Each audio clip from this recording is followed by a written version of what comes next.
This channel, Million Dollars Made Easy, we love to run numbers for people. And what we do is look at what the S&P 500 has done for the last 100 years. The S&P 500, everybody tries to match or beat, and few do. So that's why I like to use the S&P 500 numbers. That's the only thing I'm set up to do. I'm not set up to do any more detailed analysis. I just ask for three pieces of information from you: the beginning balance, if you have any, a monthly amount, the increase or COLA if you want one, and we'll be looking at the time frame, and it's best if it's at least 20 years. So please don't ask me to run it for 10 or 12 years. It's just not good because you could get a bad decade. You could get a decade like the 2000s. I just like to run the numbers, and let me show you what we mean by that.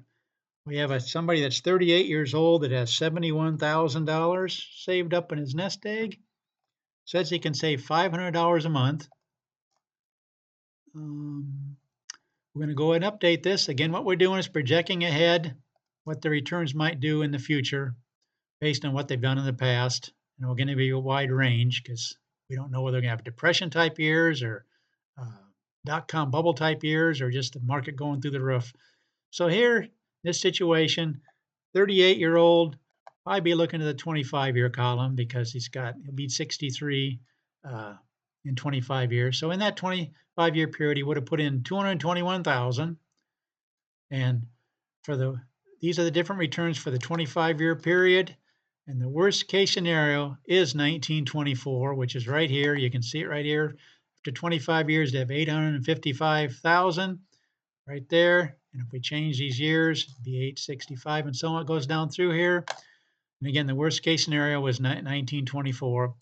But the average return, the median in this column, not the average, but the median would be 1.472. And there's actually a 25-year period where you would have, with this scenario, you would have had 5.701.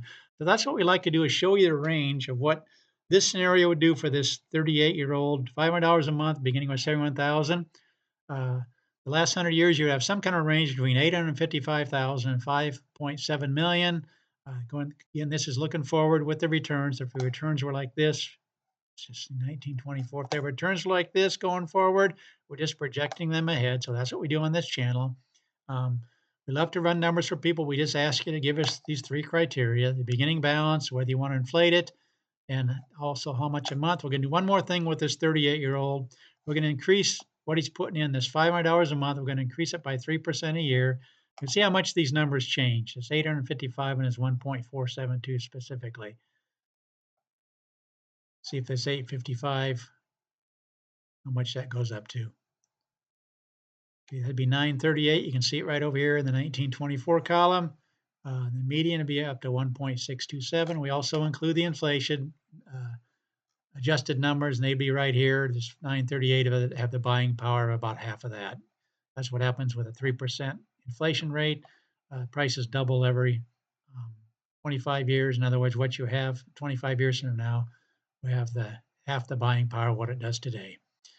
I love to run numbers for people. Please consider subscribing to this channel. Please tell your friends about it. I'll run any numbers that they come up with. It just is a great financial tool to see just where you might be, and maybe encourage you to get saving maybe a little bit more than you are, just to see where you potentially might be in the next, all these different time frames. I love to catch people when they're younger, have a 35, 40, 45-year time frame, and see what these numbers can do for them. Again, please share, please like, and thanks for watching.